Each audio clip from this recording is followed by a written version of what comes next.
That's fine, I guess. All right, and we're live. All right, you're taking the intro from now on. Okay.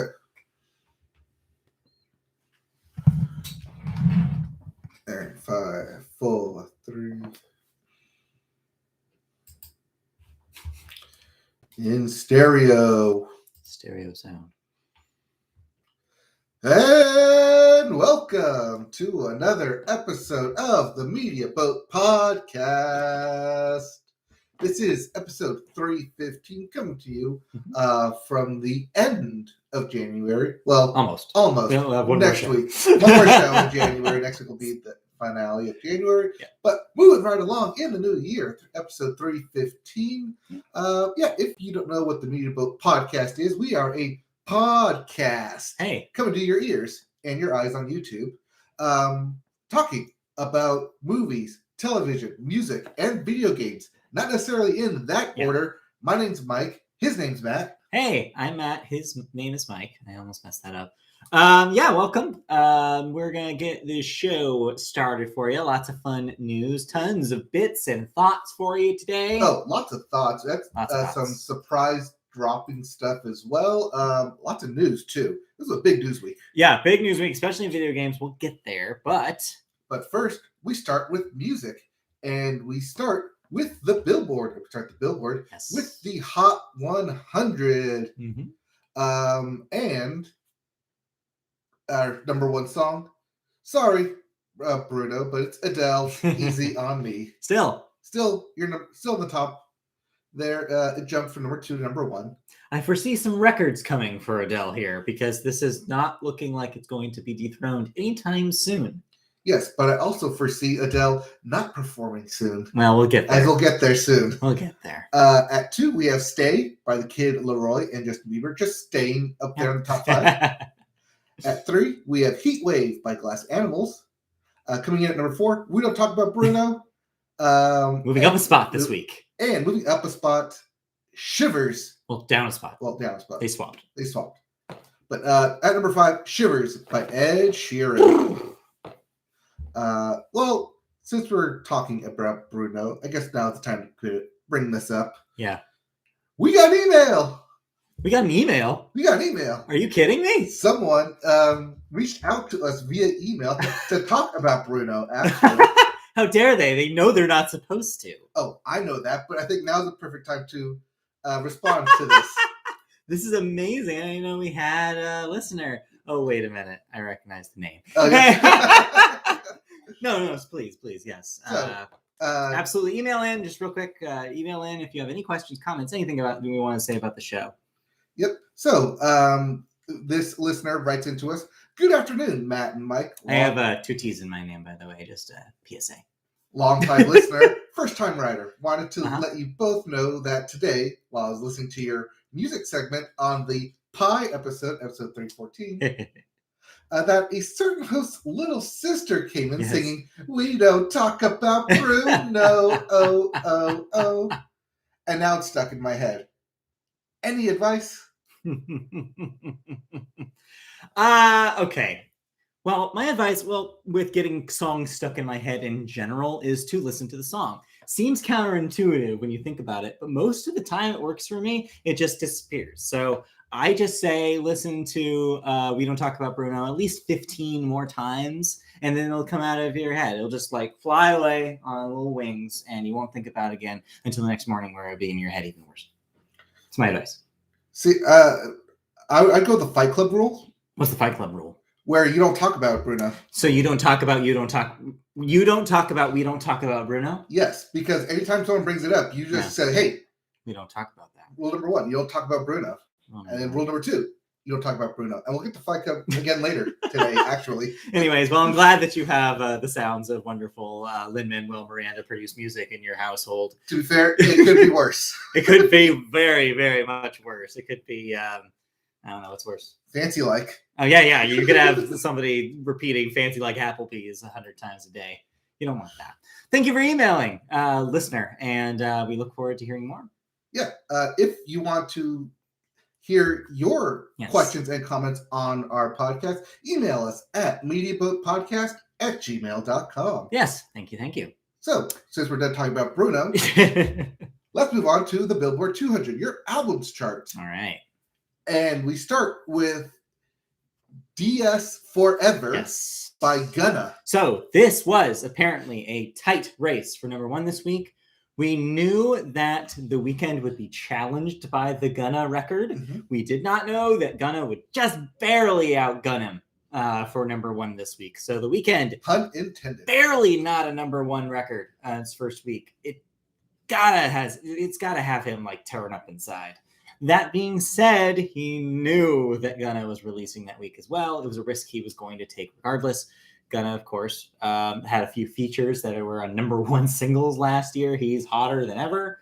By the way, I listened to this thing. I didn't want to talk about it because I don't really have like an expert opinion on it. Okay. It's fine, but it sounds kind of like that 21 Savage record from last year. They're very similar rappers. But that record was also on the Billboard for a long time. Yeah, so if you like that kind of melodic rap, then I guess you might like this. But yeah, I don't have anything to say about it other than that. But yes, Gunna, number one record. Gunna, number one record. That means coming in at number two is Dawn FM by The Weeknd. Yeah, like I said, disappointing that he didn't get his number one here for a very deserved number one record. Should have been. At three, Encanto by various artists. Our favorite band. Yes, your favorite band. Number 4, 30 by Adele. Still up there in the top 5. Yes. But also still up there in the top 5. Dangerous, the double album by Morgan Wallen. Oh, I thought for a second that it was off this week, but it was just hanging in there at number 5. Hanging in there. Well, maybe next week. If you didn't like any of those albums, we have new releases. All right, what am I listening to this week? I don't know what you're listening to this week, but here are the new releases. All right. We have Pray 4. /4? Pray Ivy. It's Pray 4 by Alice Glass. Okay. Extreme Witchcraft by Eels. The Zealot Gene by Jethro Tull. Yes, that Jethro Tull. And lastly, We by Urge Overkill. I just caveat on this one. I'm not sure if it is a we or maybe it was OUL. It was really unclear on the Metacritic's website. So, no, it's always under lowercase, unless it's all caps. So maybe it was OUL then? Maybe it's OL? Well, no, because if it would be capital L if it was OL. I don't know. It's I. It's we. Are you sure it's we? Well, okay. You email us back if you're an Urge Overkill fan. Right. It's not there. We like Nintendo's Wii. No, it's we as in the French Wii. As in yes. Ennui. As in yes. Yes. Yes. Ennui. And on we go. Yes. Good. Good one. To the music. And we there's so much music news to get through this past week. From concerts to Grammys. We're going to throw all the other in some music bits. We got the bits for ya. So we start with a recap. The Grammy Awards. One, not happening in LA. That date has been moved. But we do have a new date and a new venue. Yes, so for the first time in the history of the Grammy Awards, they will not be taking place in Los Angeles. No. Instead, they're going like the NHL All-Star Game and the NFL Pro Bowl and taking all that talent to Las Vegas. Turns out in 2022, if you want to do your event somewhere, you're doing it in Vegas because, yes, April 3rd is the new date for the Grammys, and they will be taking place in Las Vegas. The CBS deal will still take place. It'll still be televised. Nothing else will change, but the venue and the date are now solidified, at least for now. Yes, but this also does mean that they can coordinate with the different concert halls and have different people perform at the different concert halls for the event and have it televised. And not have everyone rotating on one stage. Right. Yeah. If they so choose to do that. I don't know. I'm not promoting this. It's just my thoughts on what they could do. Yeah.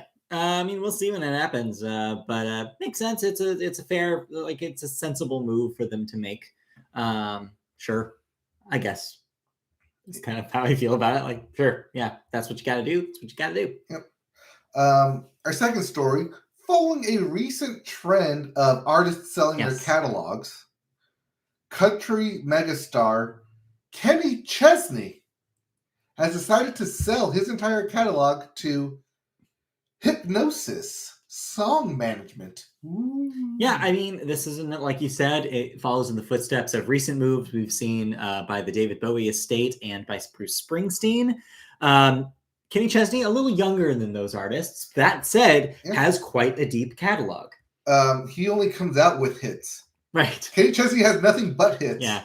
He can put on a concert for 3 hours and still not go through all his hits. So it makes sense that he In maybe fact, saw. I'm going to said concert. It's funny how this is happening in music news every week at the same time as purchases are happening in the video game industry every week. They're for the same reason, which is because things are worth more than ever right now. So if you're going to sell, this is the time to sell. It's the seller's market right now. Except for NFTs. So yeah, it makes sense for Kenny Chesney to do something like this at this era of his career. He's got a little bit at a turning point right now. He's kind of maybe going to tip even more to the nostalgia act, probably into the 2020s here. So it makes sense that this is the time to sell and make some money. I don't see how much he sold it for though. No, it doesn't. It didn't say. Didn't say undisclosed sum, but also Kenny's not done making music. I mean, I assume he's not done. He's definitely not done touring because I expect to see him in concert in like 6 months. We'll see if that happens. I mean, yeah, we'll see if that even happens. Yeah. Well, because that was a concert that was moved. But hey, enough about my life. Let's get back to music. Because we, with addition to Adele, who stated she was having a Las Vegas residency, there's a new residency announced by none other than current smooth listening band to your ears, Silk Sonic. Yes. Which will have their Vegas residency starting next month. This headline made me laugh a little because I feel like they're skipping like 10 years. Yes. Like most acts, they do normal tours. They have like several records. They have their established name. And then maybe they have like 6 multi-platinum Grammy awards. And then maybe on a whim, they're like, you know what would be good? A residency in Las Vegas to really like icing on the cake on our career. No, Silk Sonic, because they are two already over a decade veterans of music. We're like, you know what? We could just do that now. There's a, let's say, an Adele-shaped hole right now that needs to be filled. We'll get there. And so why not? Why not just start next month and just do this now? And also, like you said, when you talked about their record that came out fairly recently, they are very steeped in old sounds. They're very 70s influenced. And so it kind of makes sense to like cater to a little bit of an older, richer audience because they already sound like that. Yeah. As I said when I reviewed their album, 70s funky beats. Oh, yeah. Oh, so it's good. What they made this thing to be. It was the intention the whole time. And that's a lot of what Bruno Mars is. Yes. We don't talk about him. No, Bruno Mars. Oh, okay. We do talk about him. Yes. Mr. Mars himself. Mr. Mars. That's all his sound is. So it's catering to the right kind of people. Yeah. Also, these residencies, they're not living in Vegas during them. No, they just come in for the dates they're performing. Yeah. And then they can leave. They're not beholden to Vegas like Britney Spears was. Right. I mean, they're not under a conservatorship. Right, that too. At least that I know of. Anyway. Yes, Bruno Mars has a conservatorship with Venus and Uranus. You didn't even go for the easy Uranus joke. That's why I said Uranus. What a waste. Let's move on to other bits. Yes, speaking of Vegas and speaking of that Adele-sized hole. Yes. Tearful Adele has postponed Las Vegas residencies due to COVID-related delays. Yeah. Mainly being half her staff got COVID. Yeah, she released a message to her fans apologizing for the delay. And yeah, it makes sense. I get why she would have to make the move that she did, to make the choice that she did.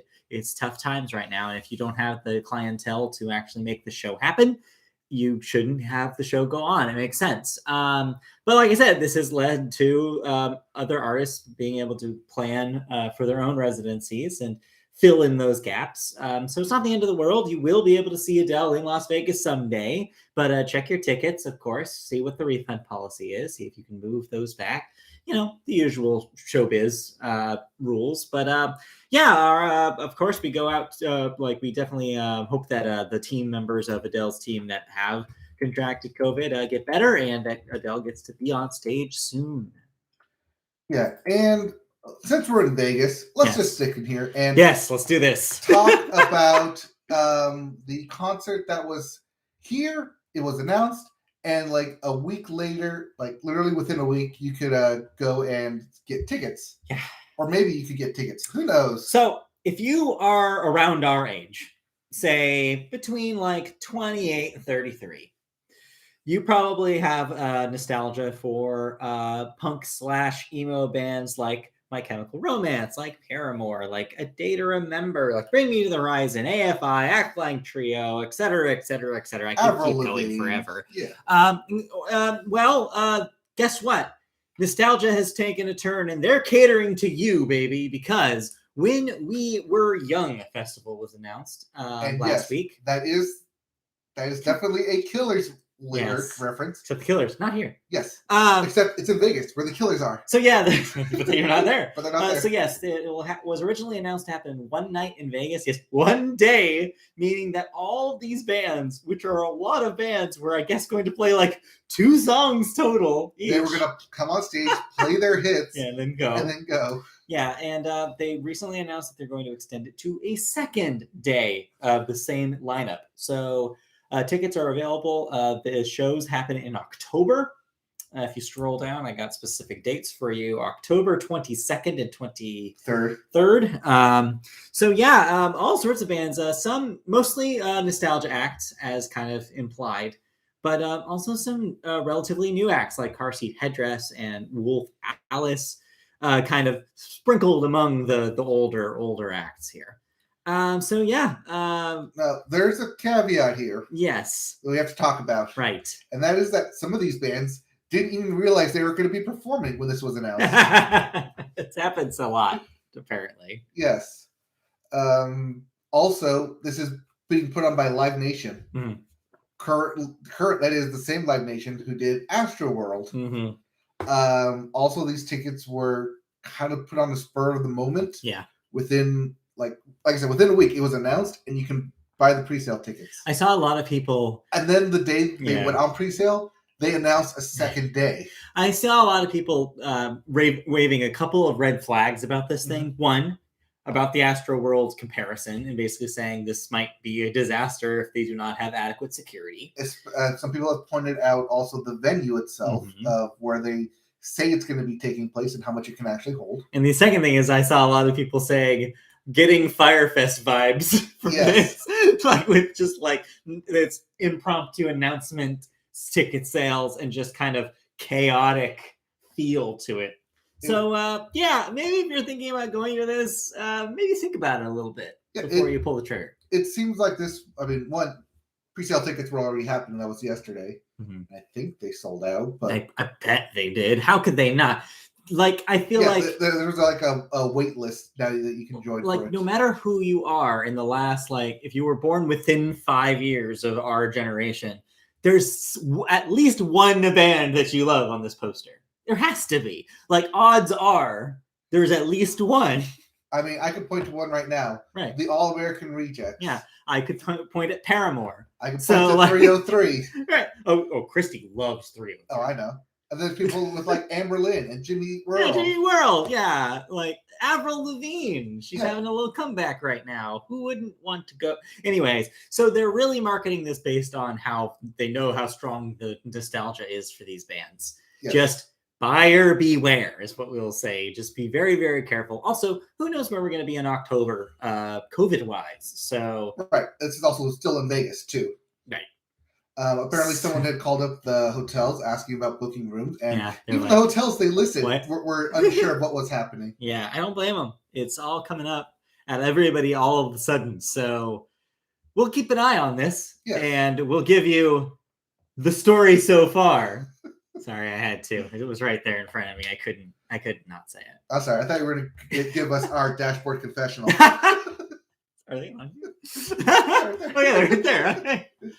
Goes to show you. All right, let's move on to the rest of our bits today. Yes, the main bits today. Last one, I swear. We're done. Takes us across the U.S. to a different kind of festival. Yes. One that's happening in Boston with Metallica, The Strokes, and Grammy and Rock and Roll Hall of Fame inductees. Yes. Foo Fighters. To headline Boston Calling. I was going to make that joke if you didn't. Oh, you know I was going to make that joke. Yes. Boston Calling 22 Festival. It's a different song, but okay. Same 4 chords. Yeah, we're really feeling it this morning. It's 4 song. Yeah. Anyways, they're doing. They will be headlining that festival. But one band that was originally announced will not be. No, Rage Against the Machine, originally announced, will not be performing. Something which leads to a little note here. Something must be going on with Rage Against the Machine, because also notable, they pulled out of Coachella as well. So either COVID-related precautions or something behind the scenes with that band. They're deciding to not do dates in 2022. Well, see, I don't think people are getting the rage that they want against the machine. That they're withholding their music. I guess you'd think with spending so much time with machines over the last couple years that you would want to rage against them. That's my opinion. That this would be time. Yeah, but if people at this point in their career are still not raging against said machine, does it even matter? Are they like doing this for nothing? If people are just not listening to the message of the machine they're trying to rage against? I don't know. Yeah, maybe they're just frustrated with people misinterpreting their songs on TikTok. I don't know. Accurate. All right. Anyways, we're not done with music because there are even still more bits. A lot of bits, including Sia revealing that she was at once suicidal and actually went to rehab. Yes. After backlash to controversial music films. All right, so there's a bit to unpack here. So if you recall, a couple years ago, Sia released a film named Music. Mm-hmm. It was controversial at the time of release and in the lead up to release because of its star, who was supposed to be portraying an autistic girl. The autistic community criticized the performance and the whole concept of the film, that she was kind of saved in kind of a by another a person without autism, and there was a lot of baggage to go with the story that Sia was telling. Well, Sia took this pretty personally, and a story got released this week about how she was feeling with the critical and fan reception to the film. And yeah, as the headline says here, she was in a really bad place. The weirdest part about this article that I did not include in this headline is that apparently, of all people she found that she confided in, was Kathy Griffin. Apparently they became close. Yes, that Kathy Griffin. They apparently became very close friends after this because if you recall, this is digging up even further back in history here. Around 2016, around the time of the Trump election, Kathy Griffin was kind of in hot water for not really great reasons because of stuff that she did in the video criticizing Donald Trump. And so I guess they found solace with each other about their shared stories of criticism. Of course, can the issues be compared? Not really. But you know what? People, befriend people for all sorts of weird and wild reasons. So, yeah, Sia's, I guess so. At least trauma didn't bring us together. Well, no, it was drama. It was drama, not drama. Or maybe it was bad. I just remember there being a lot of drama. Very bad. No, it was movies. Anyways, drama movies. It was college. So Sia still kind of, I guess, in the weird place. But that movie still kind of messed up. So I don't know how I feel about the story. It's complicated, but I hope Sia gets to be in a better place very soon, because I hope Sia, the person, learns from this the experience and feels better about herself, about her career, about her life, separate from her career. I feel like you can this is one of those instances where you can want Sia, the person, to feel better about herself, separate from making mistakes with her career. Anyway, Anyway, they're not the only person. Let's look at some lighter news here then. Okay. Yes. So Columbia Records has become the first label in history with a 20-week run at number one atop the top 40 radio. Yes. Can you name which songs that have been recent number ones that were Columbia Records properties? Can I start with Adele? You can. Adele is a Columbia Records signee. Easy on Me, of course, is the number one that's carried a lot of these weeks. Then I'm going to go with Mariah Carey. No. But that's Christmas. This past 20 minutes that's not them. Christmas, though. That's not them. There's two others. Ooh. Who's the Christmas one on top then? It's not the Christmas. The Christmas is not included here. Oh, Christmas not included top 40? Yeah. Boo. Ed Sheeran. He's usually on top there. Yes, I believe Ed Sheeran's Bad Habits is one of them. And then I'm going to go with Media Boat favorite Olivia Rodrigo. No. The one you're missing is Justin Bieber and the Kid Laroi. Stay is a Columbia Records joint. Oh, okay. So yeah, they're doing pretty well in lately, having a lot of number ones in a row. Of course, skipping those Christmas weeks. Yes. But yeah, not bad. So that's their first time that the 20-week run number one in top 40 radio. This is not Hot 100, which is why you're getting. That's why I'm in my confusion. Yes, in top 40 format. Yes. So yeah, congratulations to Columbia. They've just had really good singles lately. Is Kanye on their list? No. Oh, okay. Well, Kanye's in the news though. Yes. As Kanye West demands the final cut over Genius, the documentary, before its Netflix release. Quote, open the edit room immediately. In classic Kanye fashion, he does not understand what a unbiased documentary is, and he wants final cut on this thing that is literally going to premiere in a day at a festival. Right. And I don't think he's going to get what he wants. It's a documentary about Kanye West, showing the unabashed version of Kanye West. And yet Kanye West wants to change the narrative. Or at least review it before people see it. This is just a classic Kanye in a lot of ways. This is the person that he's always been. Where it's just like he just wants complete control over everything that has his name on it. I get it to a certain extent, but dude, you have to know when to not to just let something happen. Like Kim Kardashian and Pete Davidson. Anyway, but yeah. This documentary seems like it could potentially be interesting, at least. It goes through his entire career, more or less. And there's a lot to say about that man. He's had quite a life. Yeah, I mean, yelling at little girls on stage. Yeah. You know, some not so bright spots among some bright spots. Here and there. Complicated history, you could say. You get the ups and the downs. Oh, yeah. Ups and down waveforms. So yeah, I don't think he's going to actually get cut here. I think that he's just going to have to deal with it. This thing is coming out whether he says it or says it will or not. It'll just be the director's cut version. Yes. Later, they'll let him do a director's the yay version. Yay version. Yay cut. Yay cut. Yay cut. All right.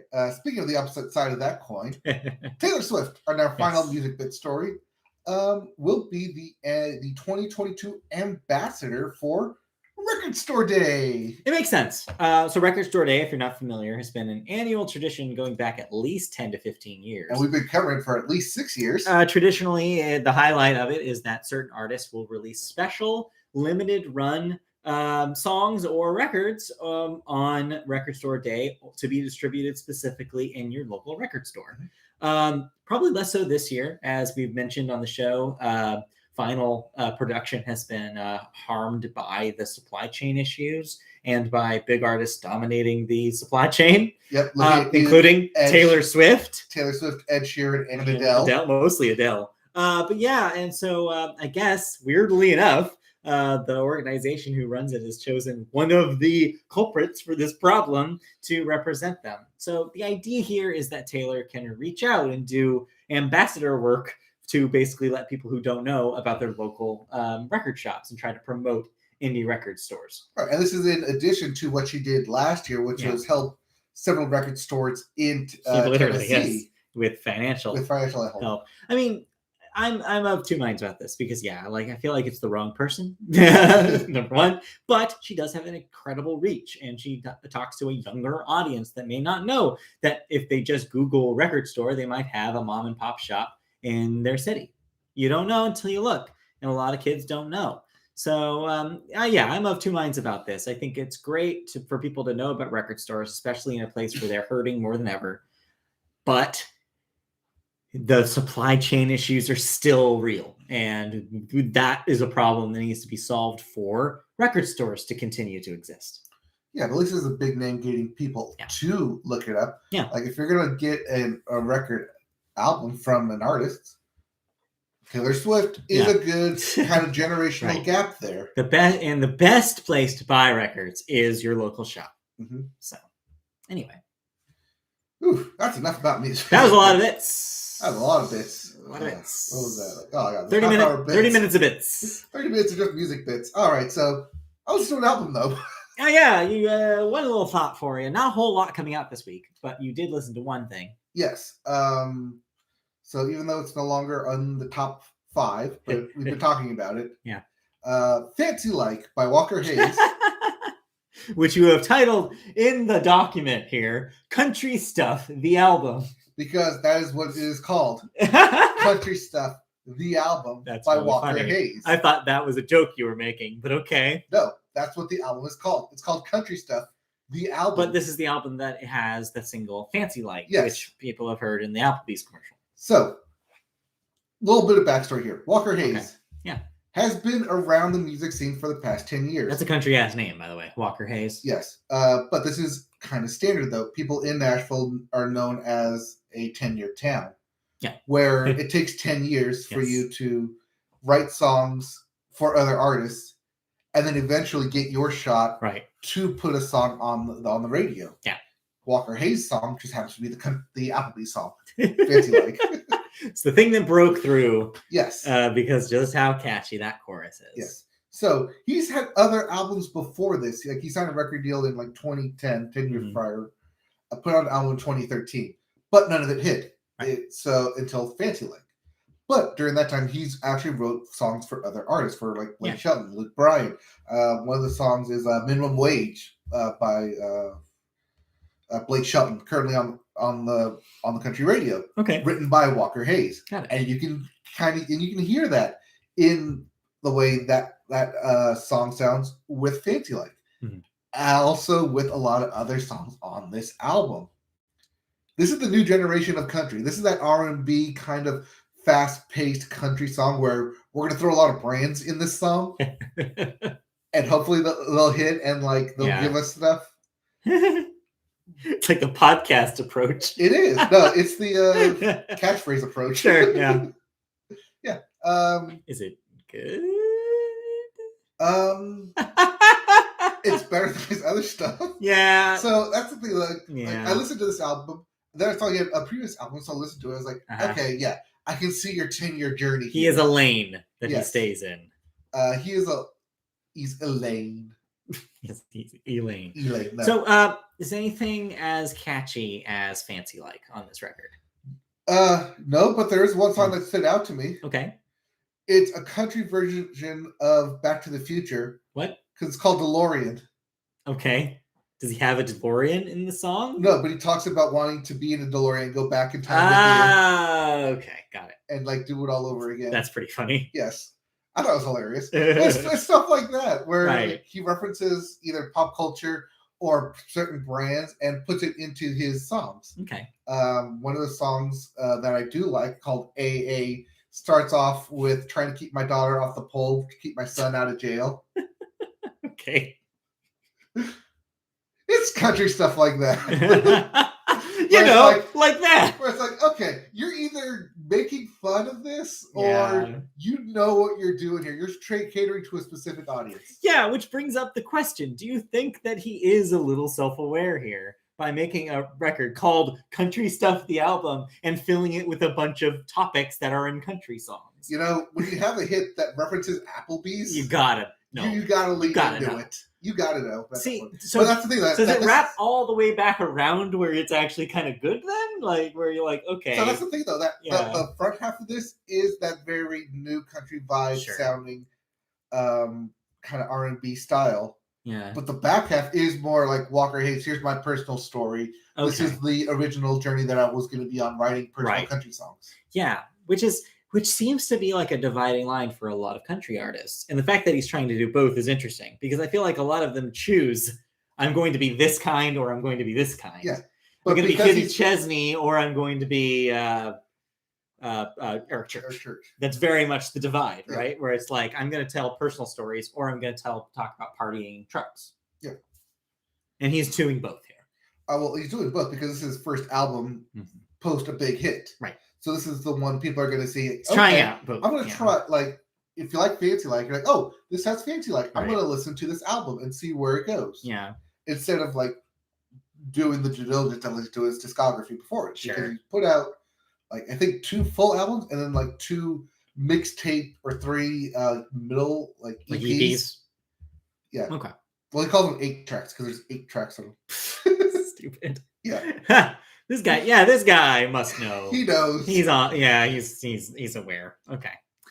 Well, so it sounds pretty middling then. So it's like maybe if you are interested in the Applebee's song and you want to see what else he has, this is maybe good for a spin, but it doesn't seem like it's going to stick around. Yeah, maybe. But here's the glass shattering part about it. Oh. Walker Hayes is a 40-year-old man with 6 kids. Oh, good for him. Yeah. Good for him. Well, like you said, like, that's one of the things about the country genre that's unique is that sometimes it takes a while to hit. Mm-hmm. And so you can be older than the typical radio artist when it finally does work out for you. Yeah. But the other flip side of that is a lot of people in country music have really long careers. Especially as songwriters, yeah. And so it's not something where, oh, you turn 35 and you're out. Like sometimes like in pop, you can actually make that pivot. Right. And because he's written for a lot of other artists, he can get them to not only, one, he's performing their songs, but they're written by him. Right. But 2, in, say, this next album, he can get some of those people to appear on it. Maybe. Or, like, say, hey, like, I'm a hit, you're a hit, let's do a collab. Get that cosign, and then hopefully both of them succeed. Yeah. So, okay. All right. Well, sounds decent. It is a decent album. Okay. It didn't turn me off. Sure. It is kind of bumpy. It is kind of catchy, especially for the new version that country's going to, with like that the Jimmy Allen kind of vibe. Yeah. Okay. All right. Yeah. Well, there you go. That's Country Stuff, the album by Walker Hayes. Let's move on. Yeah. Let's get into some video games. Let's get into some video games because there's some video games to get into this week. So this is the big story, but before we get to the big story, we need to talk about upcoming games. Yeah. Hope you like colons. Yes. We have Serious Sam, Siberian Mayhem for the PC. Pokemon Legends, Arceus for the Switch. And Uncharted, Legacy of Thieves Collection. Yes. For the PS5 and PC. So some notes. Pokemon Legends we will talk about next week. We will hopefully both get hands on some copy of that. And then Uncharted Legacy of Thieves, as the name implies, is a collection of all of the Uncharted games to date, except for the PSP one we don't talk about. Plus Lost Legacy.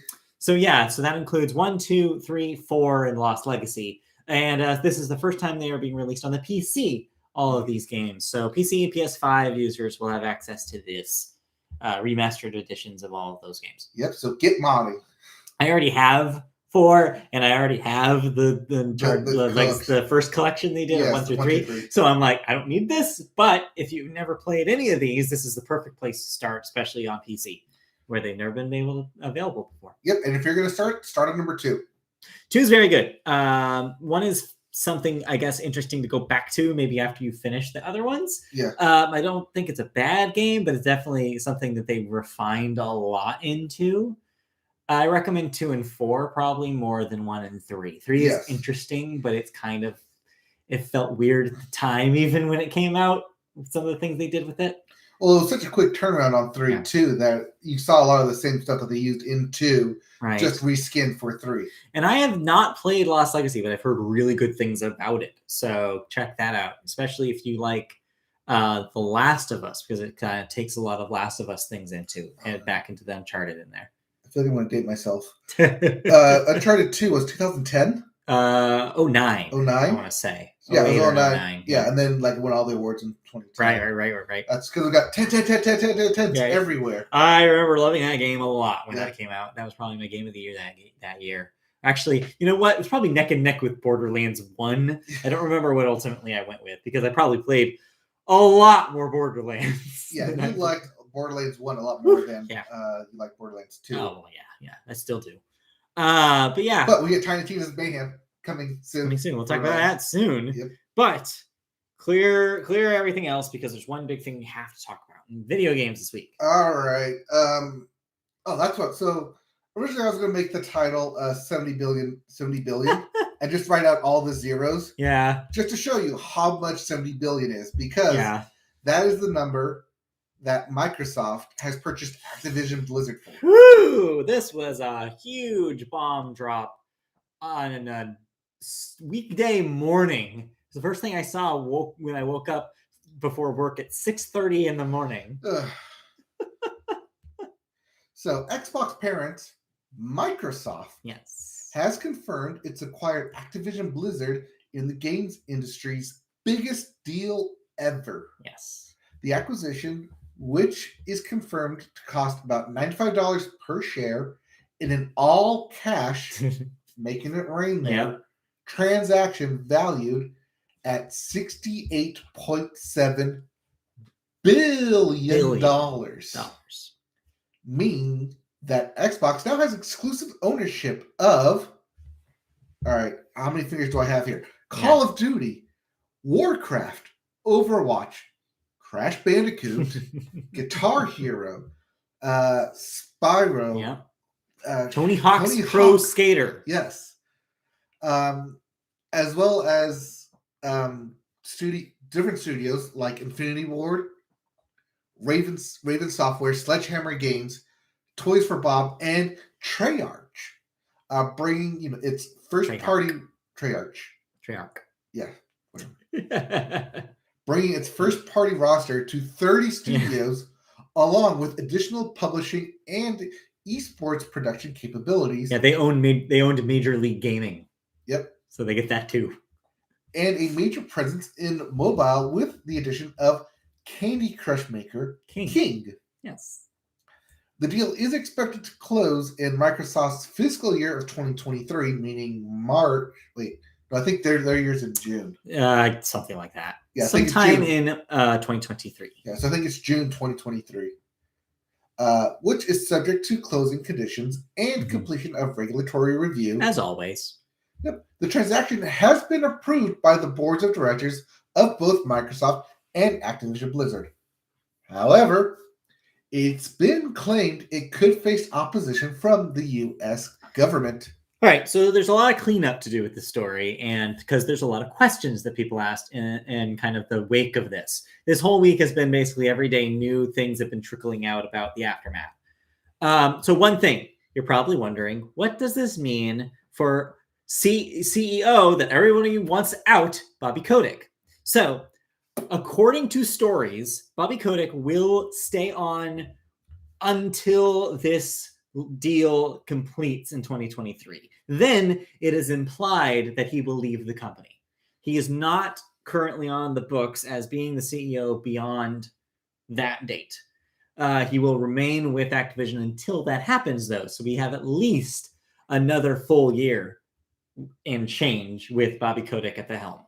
So, 2, what does this mean for the ongoing, the ongoing lawsuit from the state of California and the strikes that have been happening? So that part's a little muddier. We do know that Microsoft was aware of these things because of quotes that they made in the last month about, which are funny in retrospect, about reimagining their relationship with Activision. I thought it was reevaluating. Reevaluating was the word. You're right. Which now we know what that meant. Why Phil Spencer is being weird. It cost him $2.3 billion. But in the paperwork, it's important to note that in the legal paperwork that was signed, people have said, like with screenshots proving it, that they have written that there are no, according to the paperwork, there's no known litigation and or strikes happening at the company, which we know is patently false. Yes. Because we know that there are. So it looks like they're maybe finagling the language legally a little bit to make it look like they're making this clean purchase when really there's some baggage to be dealt with. They're not on strike. They're voicing frustrations. Yeah. That being said, from insiders that have knowledge about how Microsoft human relations typically works, there are a lot of people saying that they believe that they will do what's necessary to clean up Activision's act. That Microsoft is usually very good about kind of ousting people who need to be ousted for toxic workplace like environments. So it seems like there is like a hope, if you trust people who are anonymous insiders here within Microsoft and Activision, that there is hope that their act will be cleaned up a little bit after this transaction occurs. Then the last little bit here is about exclusivity. One of the things that happened with the Bethesda purchase was fans immediately cried out, does this mean Fallout and Elder Scrolls are going to be Xbox exclusive? So ultimately we learned yes. In that transaction, Microsoft was pretty adamant about like, yeah, well, we can do what we want to do with it. So when they announced Starfield would be a Xbox exclusive, a lot of people were like, man. Not the case this time, though. Microsoft has gone out of their way this week to say they intend on multi-platform titles such as Call of Duty to remain on Sony platforms going forward. So Call of Duty will not disappear from the PlayStation even after this transaction happens. And as for other franchises like Crash Bandicoot, big question marks. We don't know. So what they're going to do is they're going to take a look at their books and see what sells multi-platform and keep those multi-platform because they want those money and dollars coming in. Yeah. Sony, though, has, I saw as of yesterday, made a statement themselves basically saying, we hope that Microsoft continues to acknowledge the contracts already existing about multi-platform releases for Call of Duty specifically. Seems like that's the one game these people care about. And it makes sense. It's the one big sales juggernaut that they have. So there's other little questions that have yet to be answered as well, which is what does Microsoft do with World of Warcraft? Perhaps do we see a world in which Game Pass Ultimate gives you access to a Warcraft subscription? Maybe we do.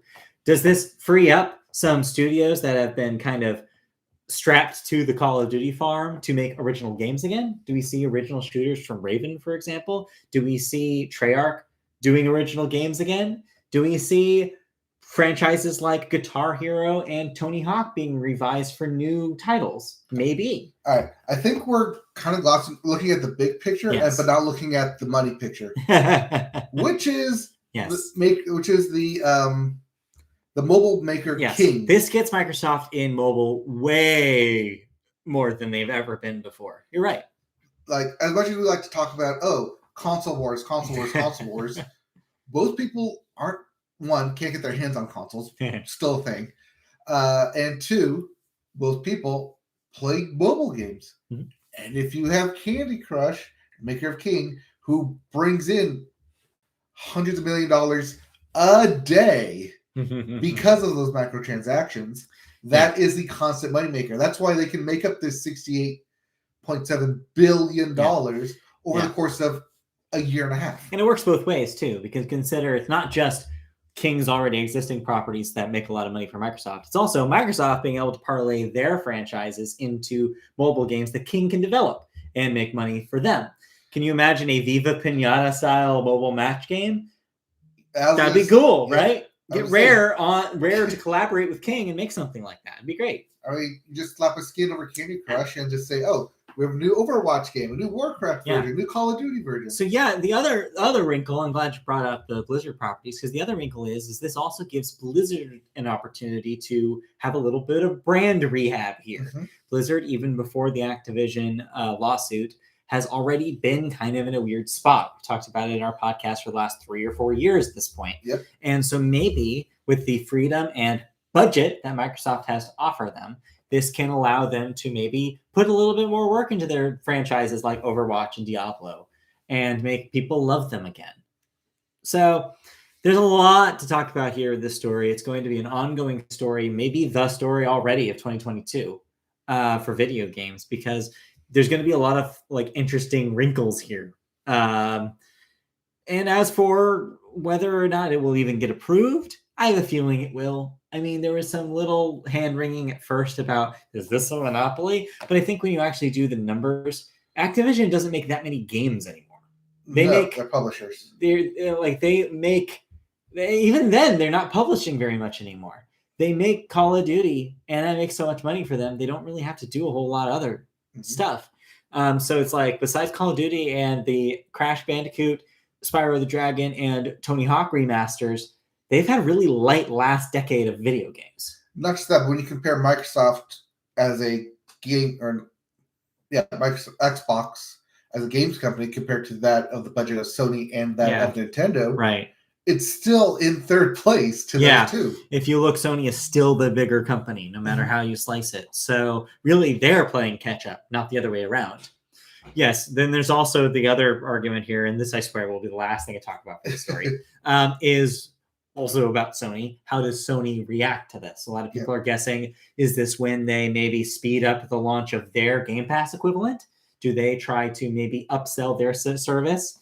Or, and this is really wild, but bear with me, do we live in a world where there's a possibility of Microsoft talking Sony into bringing Game Pass to PlayStation? Ooh. So a lot of people are saying this actually might be a good idea for PlayStation, because the entire reason why Sony has been like adamant about not doing something like this is because they want people to stay in their ecosystem.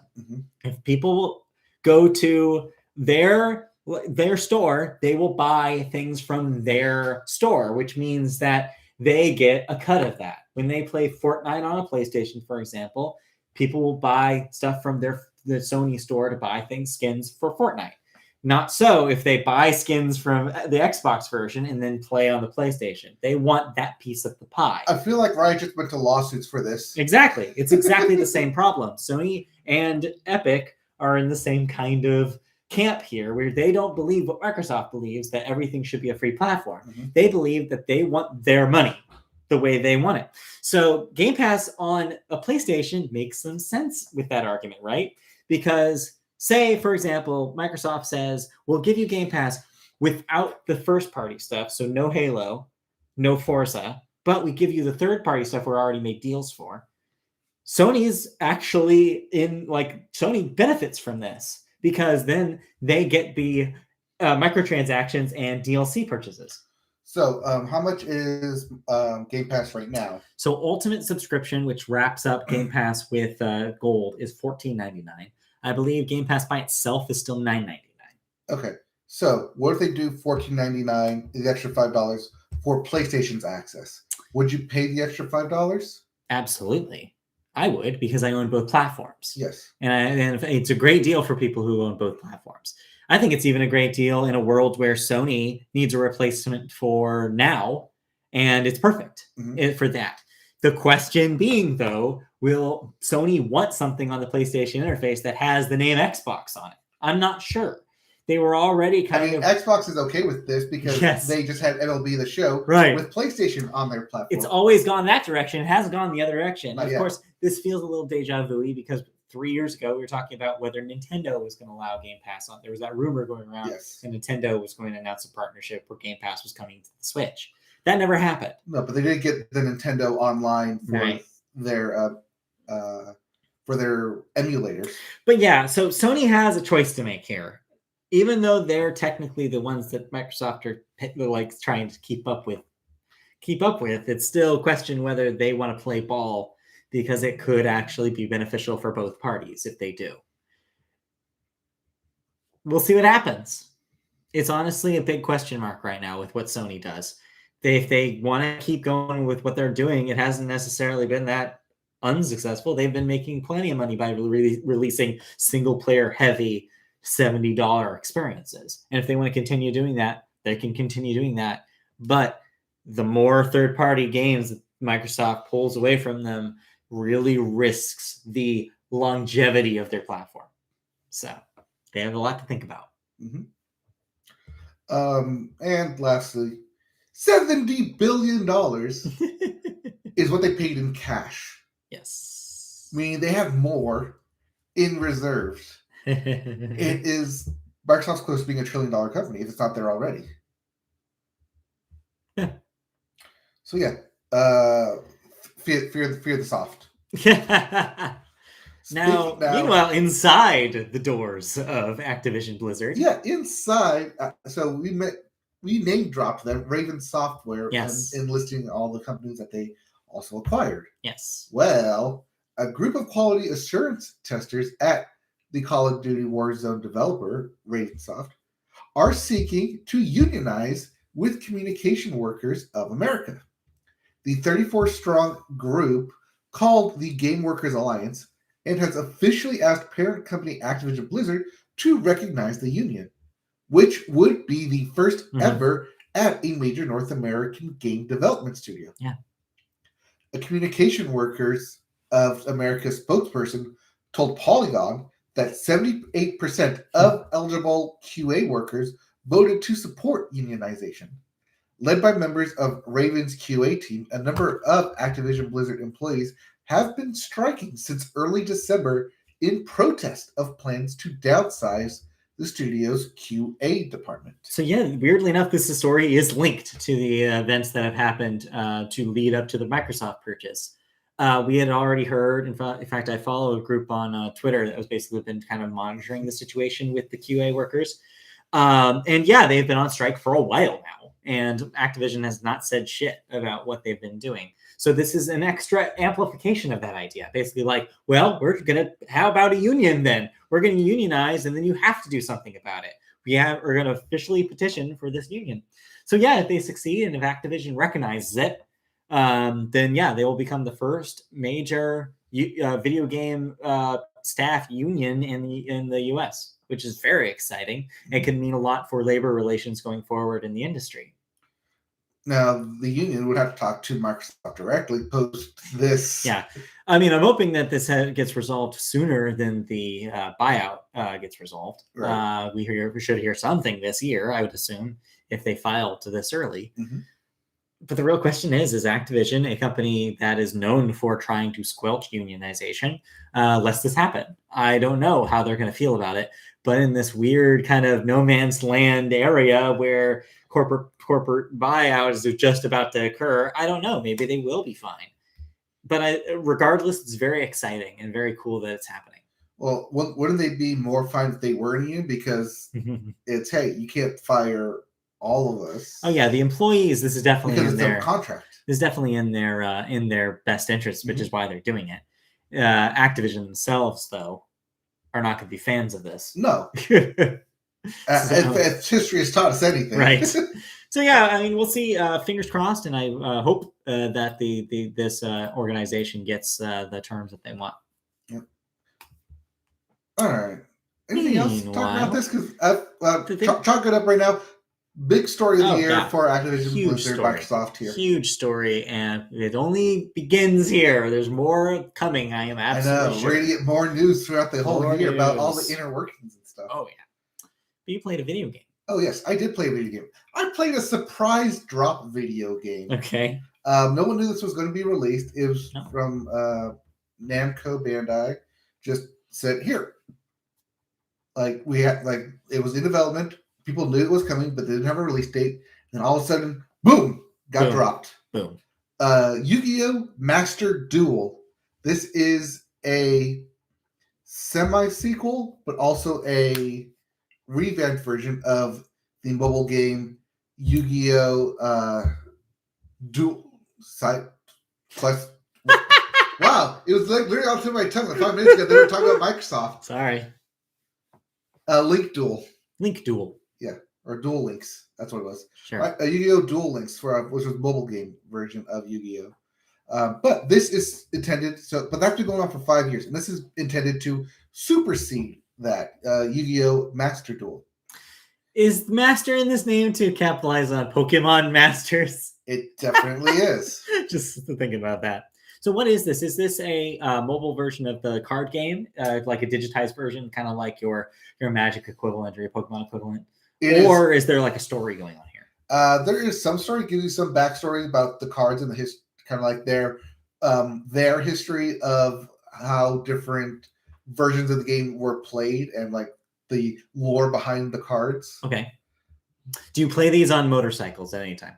No. There's no card games on motorcycles. I suggest you don't play this on a motorcycle. No card games on motorcycles? Yes. Okay. Well, I don't think you can either because the mobile version of Master Duel isn't released yet. Oh, what is this on?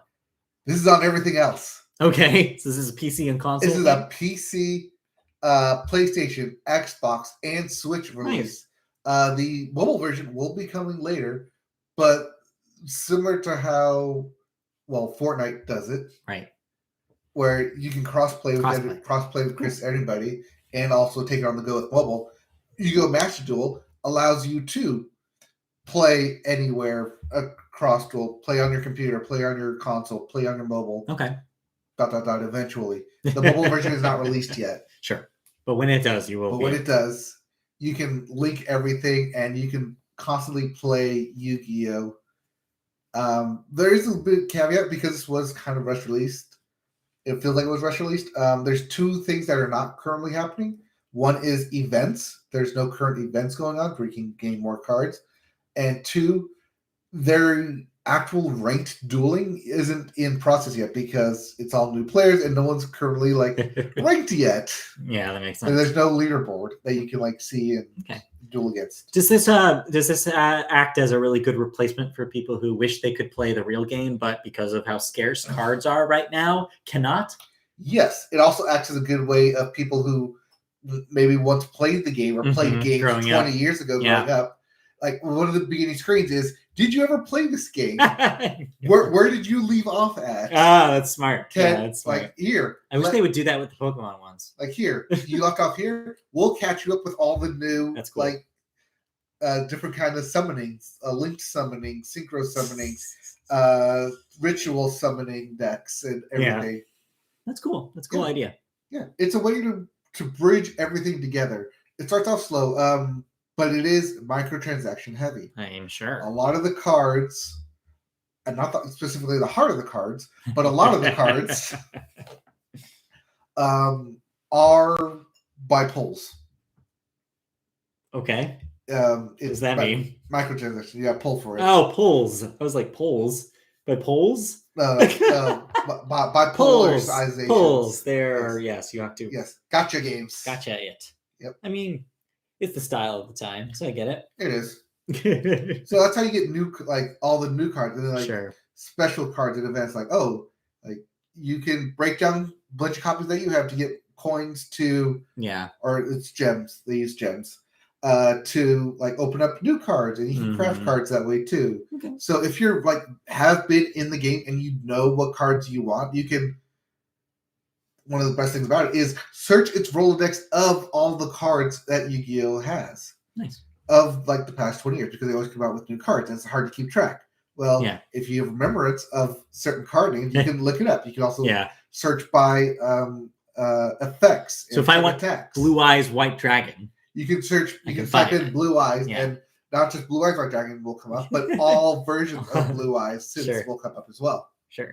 It's literally all I know about Yu-Gi-Oh! Is that they were on motorcycles at some point, that there's a Blue Eyes White Dragon, and there's a heart in the cards. Yes. The three things I know about Yu-Gi-Oh! Oh, and there's something called 5Ds, which always made me laugh. That's the motorcycle. That's the motorcycle one? Yeah. Okay, well, there you go. Anyways, it's a fun version of that. It's a good way to get people back into Yu-Gi-Oh! And it's a good way to bridge that kind of 20-year generational gap. That's smart. That's a very smart thing. And the fact that the one thing I like about this is that card database. You can just search for anything and it'll immediately pop up. That's cool. There's not leaving a lot of cards out. Yeah. Which is both good because you can have I only remember playing with just effect monsters and I just want to deal with that kind of deck. Or you can deal with other decks as well. That's cool. And the actual deck customization tool helps you in that as well. This makes me think, remember that they at some point last year announced a new Pokemon mobile card game. And I don't remember if that's actually still coming out or if they're working on that, or because I feel like this is just talking about this makes me get a little itch to play something like this. And so I'm like, oh, maybe I should. I mean, I don't know the first thing about Yu-Gi-Oh! So I don't know if it's this one is the one for me, but I think Thinking about it again. Thinking about it. We'll see. Yeah. Because it is also a gacha game, it does do the season pass. Okay, makes sense. But you can actually earn the gems by playing the games to get the season pass. That's good. So it's you don't have to. You're not forced to pay. No, you're not forced to pay. And this first season pass goes for 80 days. Okay. So you gain more of those specific gems for it by playing the game, by playing the solo adventure too. Okay. And the solo adventure is great because it gives you loaner decks of the different That's good. versions and styles of playing. So you can play through the deck and like, oh, I like this deck. Yeah. I like this deck now because it works well for me and my kind of style of play. That's cool. Where I just want all the effects going on at the same time. Or I like something big monsters really quickly or something. Sure. Okay. So cool. Very cool. Yeah. I'll check back in later as I play more about this, but it's a good way of getting back into Yu-Gi-Oh. Cool. I don't know how much I want to stay in there though. Right, yeah. This is something that I feel like a lot of people will burn out on very quickly, but it'll be fun. I don't know, from the videos I was watching of people who are engulfed in that Yu-Gi-Oh universe, they seem to really like this. That's good. That's good. That's a good sign. Make it for the fans, and you've done what you needed to do. All right. You got anything? Video games? No. Yeah, just kind of where I've been at for a while. So, but yeah, we'll talk about Arceus next week, though. So I have been playing Death Stranding, but I'm only done like mission 2. So there's a lot of cutscenes in that game. Oh yeah, it's mostly cutscene. Yeah. Anyway, speaking of mostly cutscene, it's time to move into television, and we always start television with the sports corner, pointing behind us. We start with sports with, of course, the hottest sport right now, which is the NFL football playoffs continue. The Bengals. Hey, Cincinnati, they have finally won a playoff game. Yes. For the first time in decades. Yes. Literal decades, because the last time the Bengals won a playoff game was before texting. Wow, that's kind of sad when you think about it. So the first text was sent in like 1992. Mm-hmm. The Bengals haven't won since 1991. Oh, geez. So this year was the first time anyone's ever sent a text saying Bengals win a playoff game. That's so funny. It's hilarious to think about. Also hilarious to think about, Joe Burrow wasn't even born yet. So your upcoming matchups here. Yep. You got the number 1 seeded Titans against said Bengals. Right. And the number 2 seeded Chiefs against the Bills. That's in your AFC. In your NFC, we have the number 1 seeded Packers against the 40 Ninnies, and the number 2 seeded Buccaneers against the Rams. Yes, your hometown heroes have all almost made it here. Yep. We can see if they can hold on going into the next round here. But yeah, exciting times. Yep. So if you're a fan of any of those teams, get ready. Yep. But this also means we have to say goodbye to Bill Belichick. Yes. Ben Roethlisberger. Yes. The head coachless Raiders. Yes. But the Brady is still in play. Yes, but Brady is still in play. The always terrible Eagles. Right. At one point undefeated 7-0 Cardinals. Yeah, so much for that. And America's favorite team that you either that half the country loves to see win, and the other 75% love to see lose. Dallas Cowgirls. Yeah. So it's something for everybody. Yeah. 8 teams left. Super Bowl is in 3 weeks. Yeah. So we'll get ready.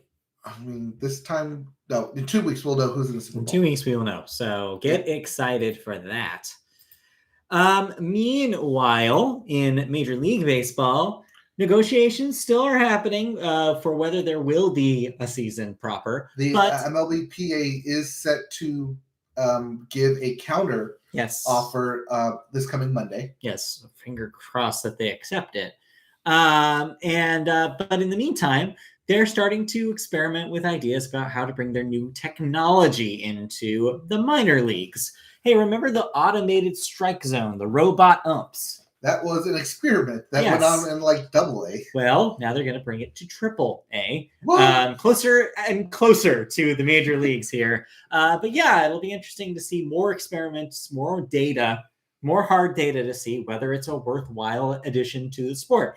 I welcome this. I want to see like it in play so that way you can so the league can ultimately make a decision. Because if we never try it, if it's just theoretical, then we'll never know.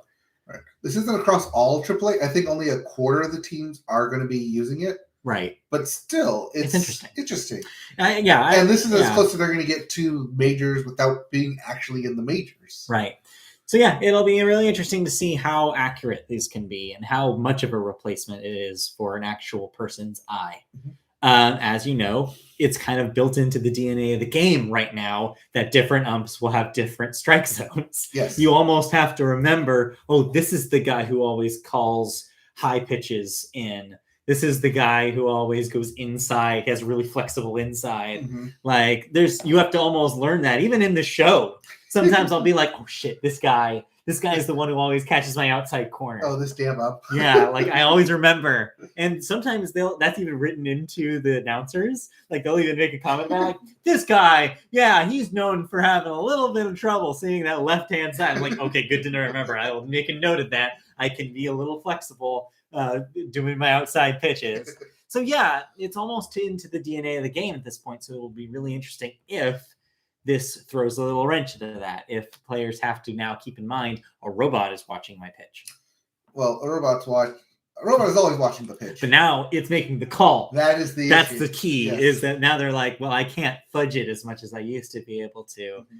I can't basically play against the ump, try to lower his field of vision as well as the batter's field of vision by playing around with that edge.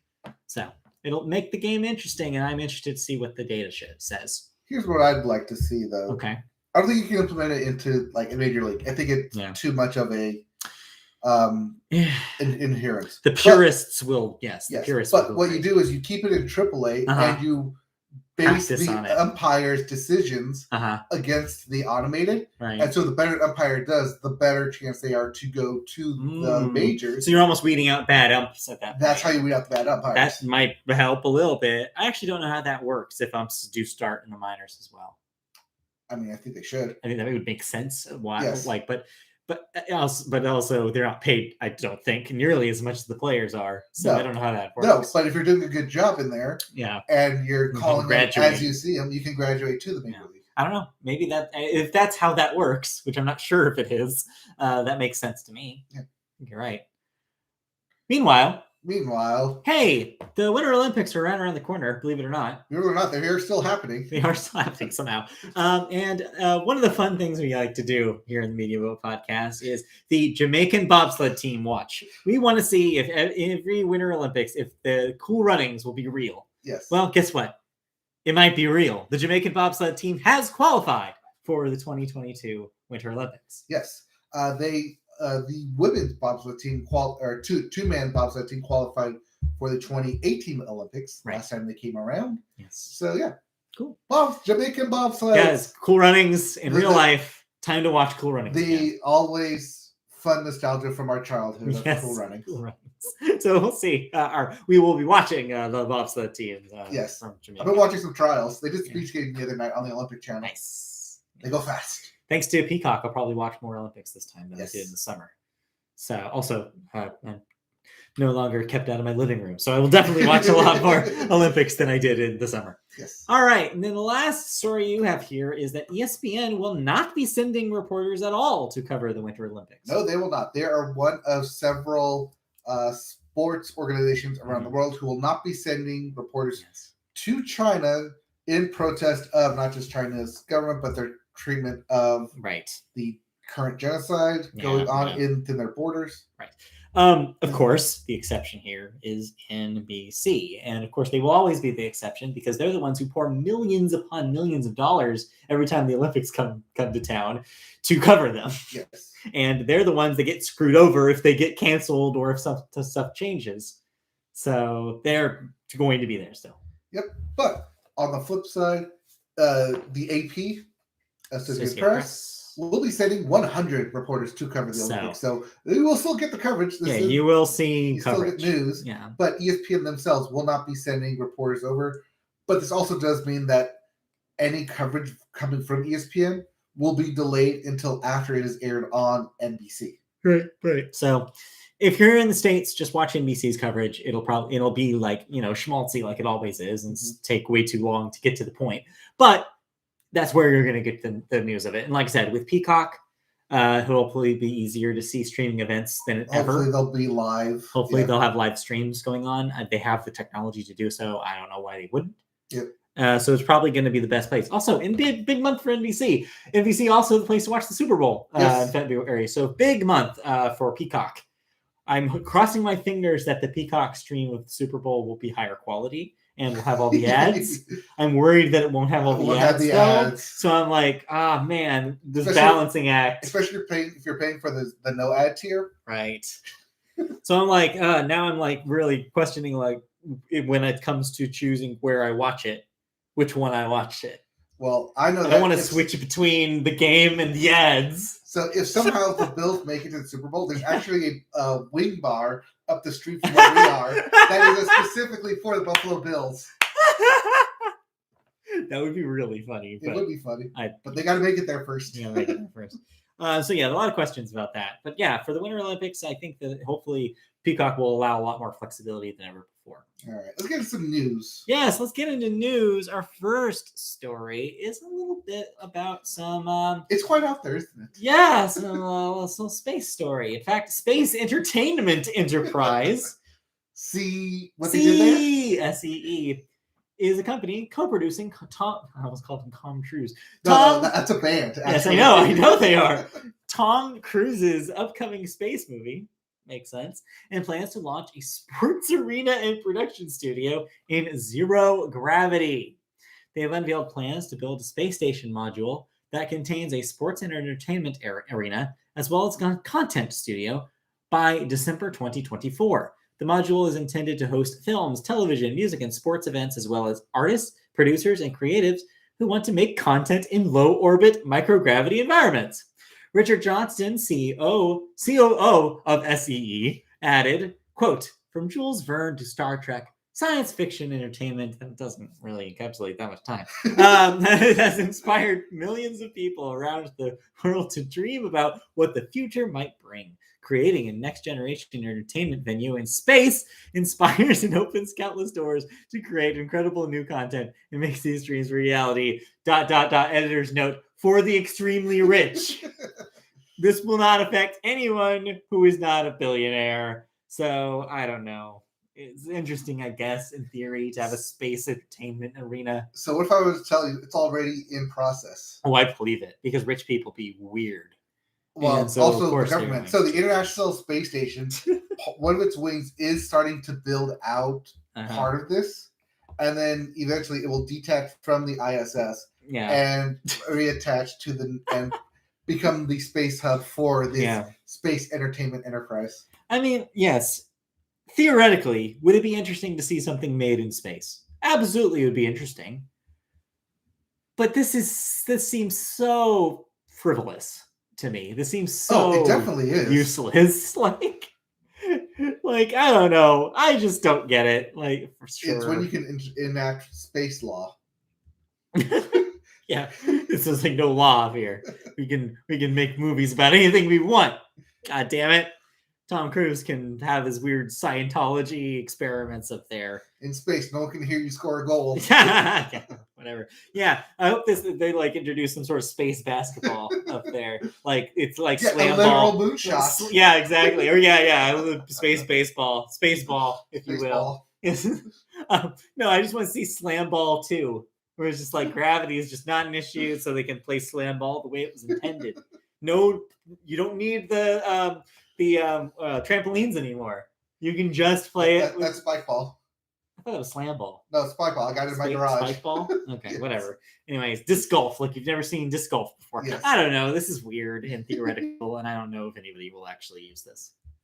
It's also microgravity. So sure. Yes. Whatever the hell that means. It means there's still a little bit. It's one of those things where you're not technically in space, sure. but you're just on the reach nut where you still have gravity.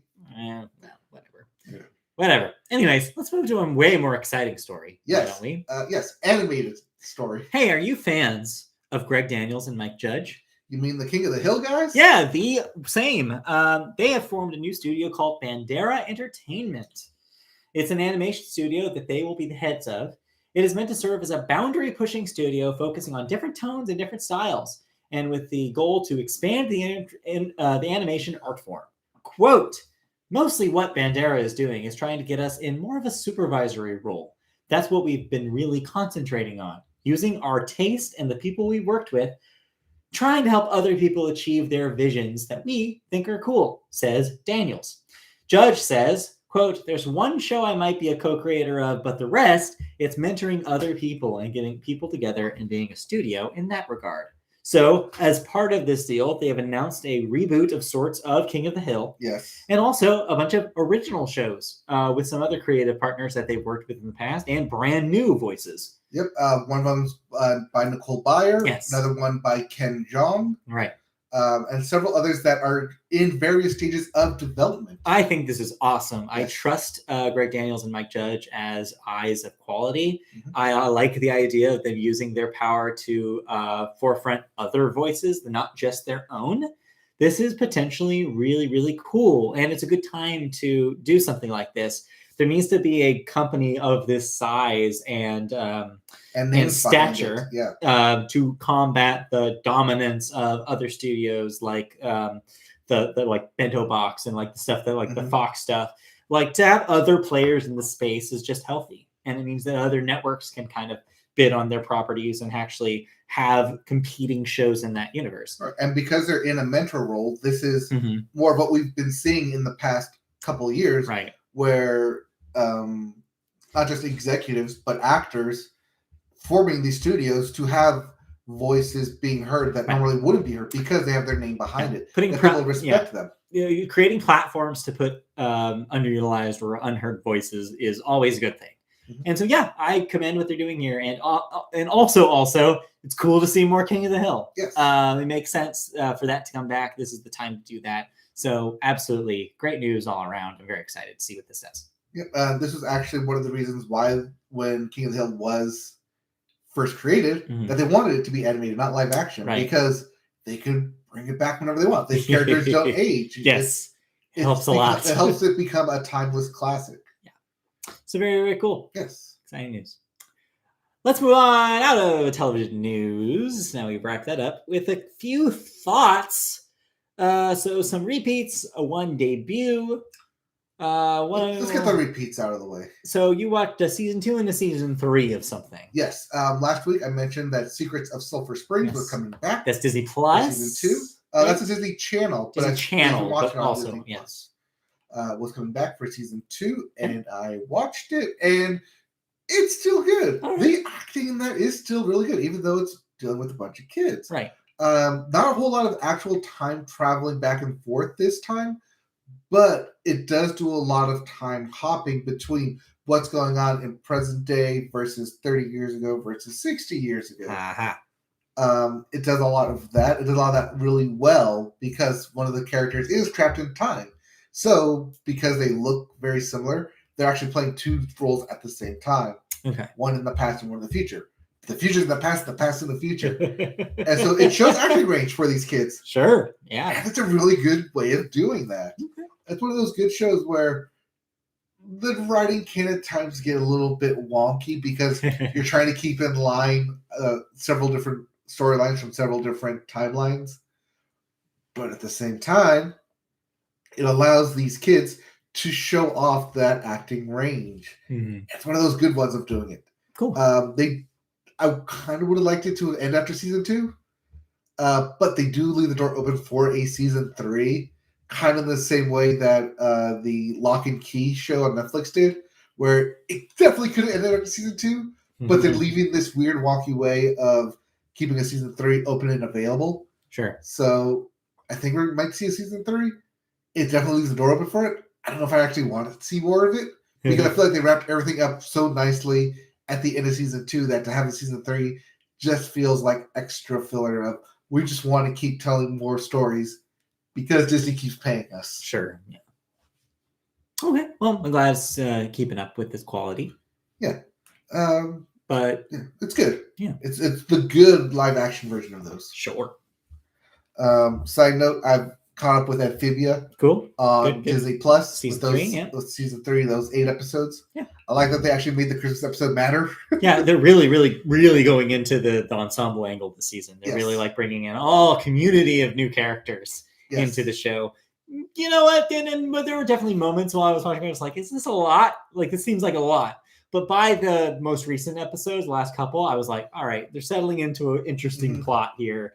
I will bear with them constantly introducing new characters. But it was a little overwhelming there in the middle of that season for a second. Where I was like, geez, every episode, there's something new.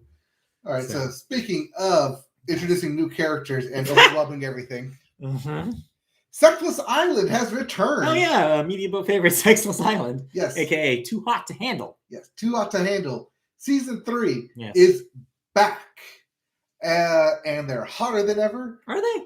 Well, they are, because they actually increased the prize pool from 100,000 to 200,000 this season. That's a lot. But they still cannot have sex. Oh, yes. But they so want to have sex. They so want to touch each other and kiss each other and dry hump each other and wank off. But they can't. Wake up.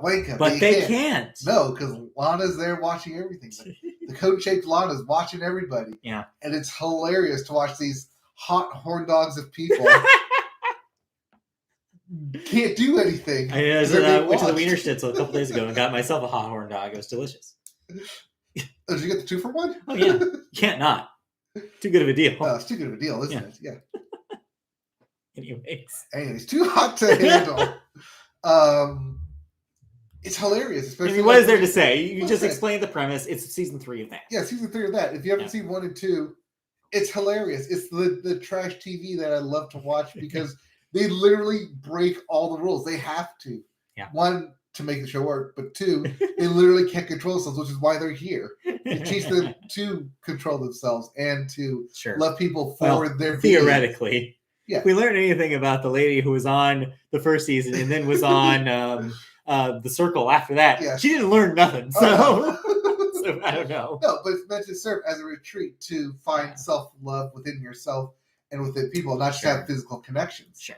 And I mean, I like that too, part about it. They bring back the Yoni, which I loved. Talking about the Yoni. Of course. It was a fan favorite. But it also like gives you pseudo perspective of how to do self-love. You don't have to be to this retreat to take the lessons from Too Hot to Handle. Sure. At the same time, they cannot stop touching each other. Of course. Oh, they just keep flinging each other and all the skimpy bikinis everywhere. The horniness is real. The horniness is real. The abs are everywhere. All that ass hanging out is not a suggestion. It is a commandment that they live by. Yeah, any 3-letter word that starts with A and ends with S, they got you. Yep. Anyways, it's there on Netflix. They didn't do the thing where they split it up. It's just all there, ready to binge, all 10 episodes. Yeah. But you watched something. Oh, did I? All right. So meanwhile, while this is happening on the other streaming services, Hulu is here with the nostalgia play. Just like we were talking about with music nostalgia for the 2000s, there's TV nostalgia for the 2000s as well, specifically the late 2000s, early 2010s, with classic How I Met Your Mother. Well, Hulu is trying to capitalize on this by trying again to resurrect the dead corpse of that show into a new form, this time with Hilary Duff in How I Met Your Father. Wait, is there no Kristen Melody? No, that was a different show. That was a different How I Met Your Father. So, How I Met Your Father, yes, is the second attempt at this. There was a buried pilot that was never actually made for a How I Met Your Dad show that never aired. It never saw the light of day. It saw executive eyes. This one actually succeeded on getting off the ground and is currently available on Hulu. But it sucks so much. Now, this was Hilary Duff's pivot from doing the Lizzie McGuire reboot. Yeah, she didn't get that, so she signed on to this. Maybe in response, but also just because it seemed like a lucrative deal. It has the original creators, Carter Bays and something Thomas. I forget what the other guy's name is. Craig? Thomas? Yeah. I don't remember. Anyways, they're producers on this. They're not show running it. There's a new set of writers on it. It's basic, but the premise is similar to the original show's premise. It even takes place in the same world, essentially, just years later. New character, Hilary Duff, is shown in the future in 2050 talking to their child about how they met their spouse, the father in this scenario. Mm-hmm. And it takes place in flashback, just like the original series does. It takes place in the same city, still in New York. A lot of the same locations are used, including recognizable bars, recognizable apartments even, that existed in the universe of the original show. Mm-hmm. But there's one crucial thing that the show is missing. Funny jokes. To be fair, did the original have funny jokes? So yeah, having fairly recently rewatched the pilot to How I Met Your Mother, mm-hmm. It also was kind of an awkward pilot that doesn't do a very good job of showing where it's going to go. But at least the characters were interesting enough to keep you going. The best description I have for this show was off of a comment on a message board that I was reading, where they're like, "Oh, so this according to this trailer, this show is about Hilary Duff hanging out with a bunch of people who are on Shutterstock photos." It really feels like that. There's nobody else recognizable here. All the characters blend together. No one is memorable. Hilary Duff's character is even kind of awkward and weird and not really likable in this pilot. The whole thing feels like a pale imitation of the original series in almost every single way. So question, is Hilary Duff the narrator but also starring in it? So they do the same approach they did last time, which is the future version of Hilary Duff is played by a different actor. Okay. So just like how Bob Saget, R.I.P., was the narrator of that show, this also has a different narrator, but is supposed to be the character you're following, the Hilary Duff character. So, like I said, premise-wise, they've tried to adhere as close as possible to the original series. From what I've heard, and I have not watched this far, but from what I've heard is that there is some sort of a twist on this format that does exist in the released episodes so far. I did not bother with it because I couldn't even finish the pilot. I will not be continuing this, but from what I can tell is the feedback that a lot of fans of the original series have had is that this is not what they wanted. And this seems to be disappointing to a lot of people. Oh, no. Yeah. So, I don't know. Your mileage may vary on How I Met Your Father. It's on Hulu. So give it a shot if you have a Hulu subscription and you have any nostalgia for that original show. But I feel like they're trying something that just does not work in any other way. Like, you'd think they would have learned the lesson the first time, but they did not. I mean, I'll give this a shot. Give it a shot. See what you think. I'll give it a shot. I just didn't think it was just that. It wasn't funny. It might be the same thing with Animaniacs, where the one, it's on Hulu, but two, the comedy itself isn't like meshing anymore with me. I just think that the lightning in a bottle is real. Sometimes a thing works because of time and place. And when you try the exact same thing later, even by changing certain things about it, you just can't recapture that magic. And I think this is another example of that. Yep. Anyway.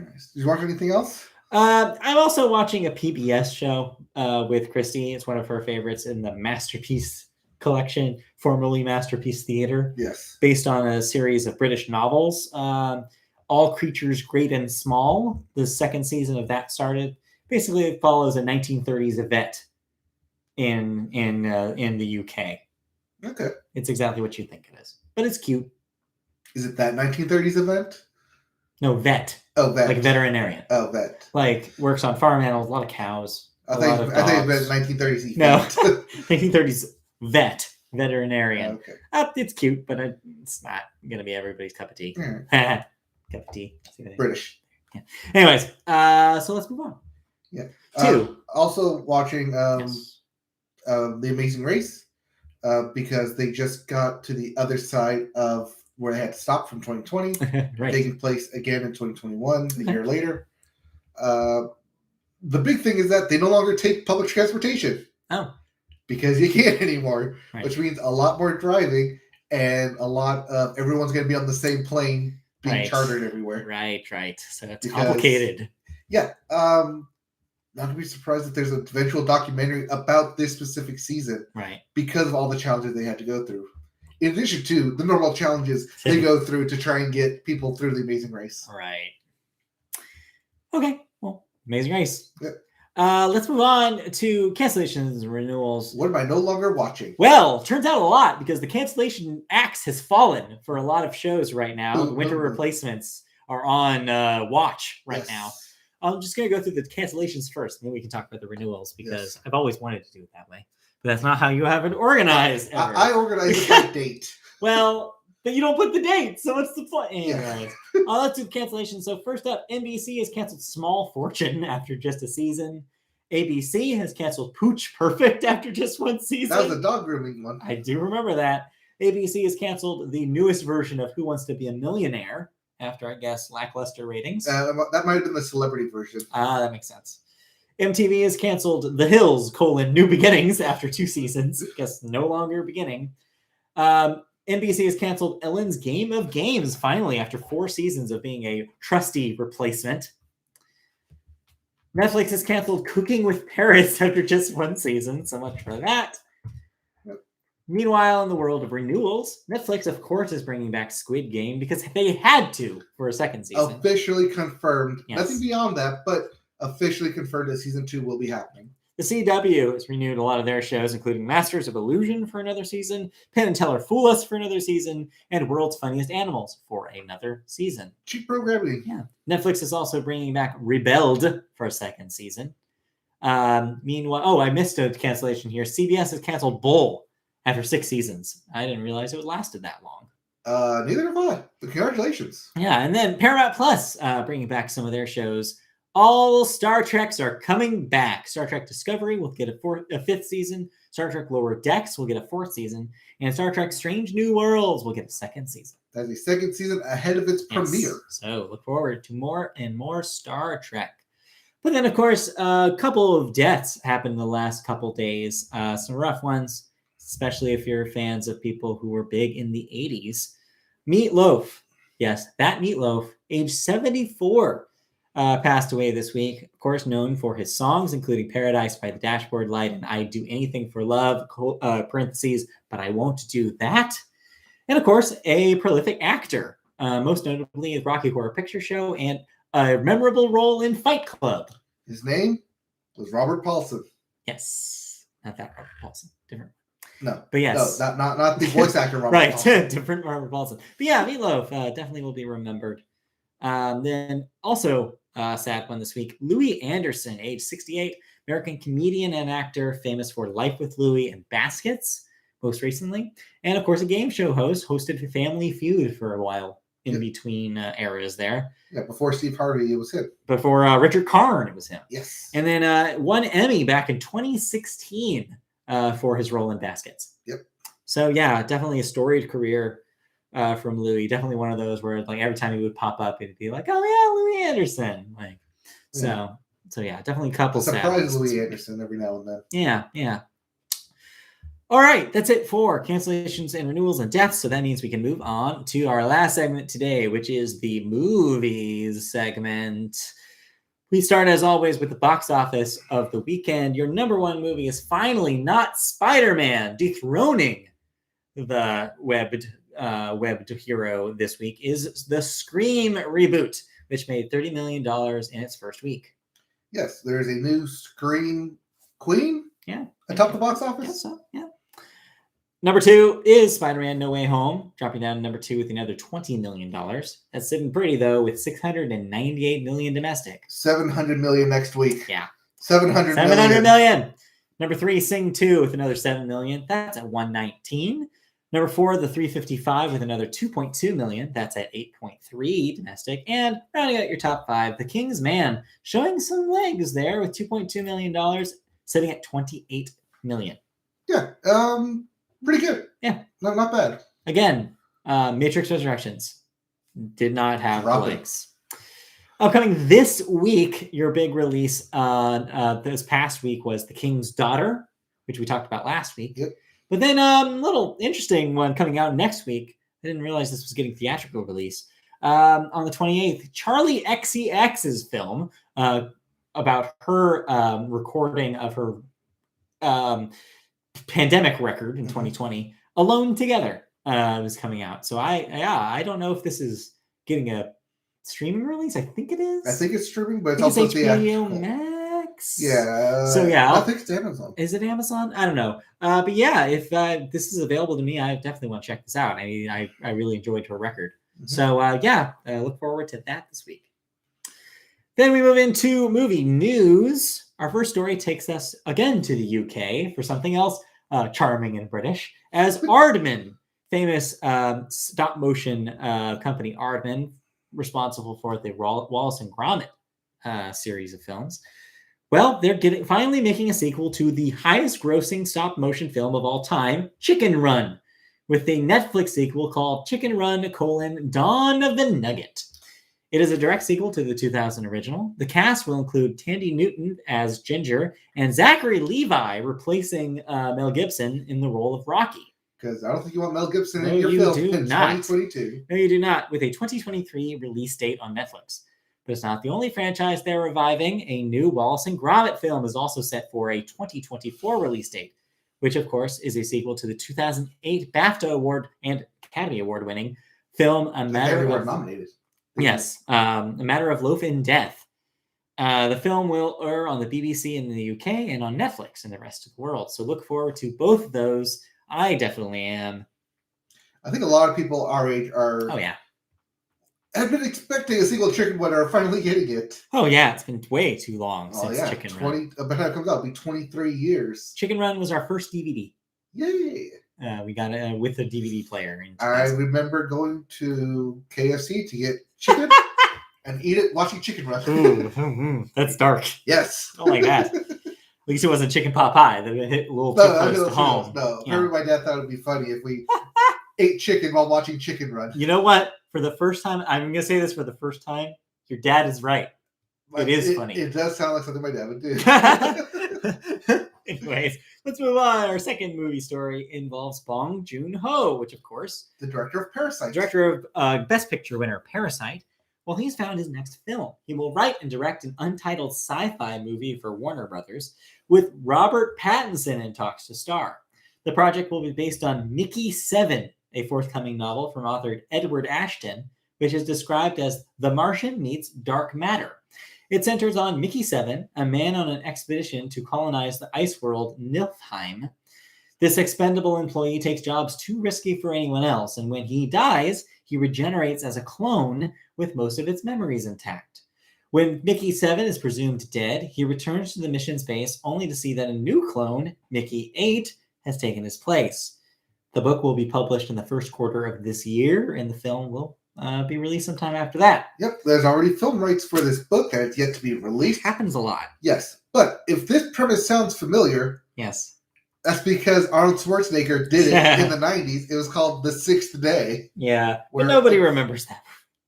But I just brought it up for all of you to remember. Also, in an era where video games are kind of treading a lot of this similar ground with run-based games like Returnal. Yes. It's an interesting take, and I want to see what Bong Joon Ho does in a post-Parasite career.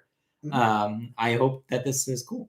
I expect it to look good, and I expect it to... Yeah. Well, it's a sci-fi, so I don't know if it would be like Oscar Beatty. I don't know. If you're going to have anybody change that paradigm, it's him. Yes. And again, it follows in the footsteps of Korean culture getting a big bump in the last few years here. I hope it does well. And Robert Pattinson. Also with his The Batman coming in March. Yes. Reviving his career. Getting further and further away from the Twilight franchise. I mean, hey, I don't blame him. Yes. All right, that does it for movie news. I didn't watch anything. I did not either. All right, so let's wrap it up then. So I guess that'll do it. Thank you for joining us this week on the Media Boat Podcast. We will be back next week for another proper episode of the show. Just as always, you can find us on YouTube. If you want to see the video version of our show, go to YouTube and search Media Boat Podcast to find our page. Like and subscribe. Click the bell for notifications of when we go live. If you want to do it old school and listen to us in audio form, you can do so on any podcast streaming service of your choice. Search Media Boat Podcast on Spotify, Apple Music, or Podcasts, I think is what that service is called, Amazon, Google Play, iHeartRadio, anywhere you listen to podcasts, just type us in and you can find our show. You can also find us on social media. On Twitter, we're at MediaBoatCast. Facebook, search MediaBoat Podcast. And if you have any questions, comments, feedback, anything, if you want your email written or read, just like an email was read at the beginning of this show, you can do so by emailing us at mediaboatpodcast@gmail.com. Please, we welcome any feedback, so please send us an email and we'll read it next week. Yep, we'll be back next week with more news, more thoughts, and more of us as we continue on this season 6. Indeed. See you next time. See you guys next week. Bye. Bye. All right, we're done. Bye. Oh, someone commented. Spam, Ed Stream, spam.